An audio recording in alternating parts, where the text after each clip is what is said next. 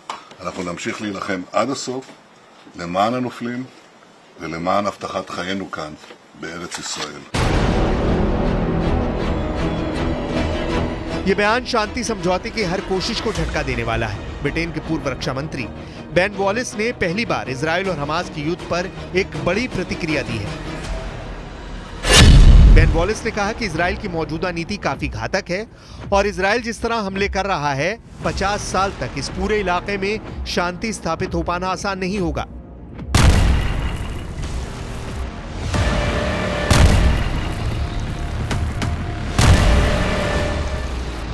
कुल मिलाकर युद्ध 3 महीने में प्रवेश कर चुका है, लेकिन अब तक इजराइल अपने बंधकों को आजाद नहीं करवा सका है।